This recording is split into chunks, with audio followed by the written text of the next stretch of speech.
Teens are loving makeup, wearing shoes from Crocs and Nike, eating goldfish in Nature Valley bars, and surfing around on Amazon and Netflix, a whole bunch. That is just a small sampling of the takeaways from Piper Sandler's latest Taking Stock with Teens survey. Piper Sandler Senior Research Analyst Erinn Murphy is here with more details. Erinn, always enjoy reading this report. 10,000 teens surveyed, so a large sampling size is always here. Anything surprise you hear from the survey? Yeah, well, thank you for having me on. There were a number of surprises this fall. I think what was important about this survey, though, is this is one of the first surveys that we've done for a couple of years that teens are going back to the classroom. So I think it does give some insights on what could a new normal look like. So 91% of teens were back in classroom in person, another 5% in a hybrid format. We did see a preference for specialty retail tick up. 30% of teen time is allocated to the mall or to specialty retail, which did surprise us. And we saw a lot more interest this fall in apparel, in footwear, and accessories. So we feel very strongly that we're in the midst of a multi-year replenishment cycle as it relates to the wardrobe. So I'd say those were some of the key takeaways on the positive side. On the slightly negative side, and again, maybe not too surprising because consumers are getting out and about again, but video game consumption ticked down. We also saw personal care preferences start to evolve more towards hair care, more towards fragrance, and away from cosmetics. Erinn, I was surprised to see clothing is once again the top priority for teens, right? And you say in the survey, for the first time since fall of 2014, clothing, 22% of wallet share is number one. In case folks were wondering what it used to be, was food. Kids were going out and eating together, and it looks like they are spending more on clothing again. What are sort of the implications of that? Sure. So I want to be clear, food is still very relevant, but it did tick down for the first time in 7 years below that of clothing. So I think as it relates to our coverage, I cover the apparel, footwear, and some of the beauty stocks for Piper. This is a very positive data point for apparel broadly. And so whether it's Nike taking new highs in our survey, whether it's Lululemon, again, we're in a casual cycle that hasn't come unwound just because we are moving through reopening. So we feel very firm about the casual, apparel cycle that we're in. I think the other really fun anecdote is we talk to teens about what trends they're seeing in school. And we're seeing mentions of a lot of throwbacks to the 90s, whether it's mom jeans, whether it's high-waisted denim, looser, baggier fitted bottoms with crop tops. So there's a lot to be excited about that's new in apparel. And I think the consumer and the teen consumer in particular is excited to show it off.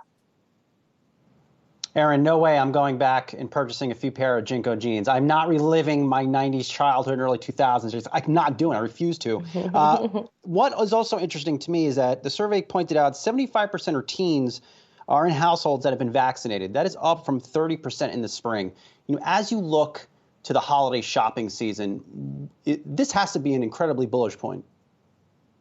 Yeah, we do feel bullish on the consumer demand into holiday this year. We think that there's appetite, as we talked about, for apparel, for footwear, for accessories, which also jumped up 10% year over year in terms of interest. The one caveat, and I think this is important, is inventory. Obviously, our survey speaks to consumer demand, not to what's happening in the supply chain, but inventory is very lean across the board as several brands have had challenges getting their inventory to North America. So keep that in your kind of back of your mind. But from a demand perspective, we feel very good about what we're seeing this early on in the season. I want to pick up on the inventory question because, of course, Nike is the big winner again. Nike is really perennially at or near the top in your survey. And as we know, Nike's got those inventory problems, right? It's having trouble with its factories in Vietnam. At what point do these kids get annoyed and try and turn to another brand, or does it just make Nike that much hotter for them?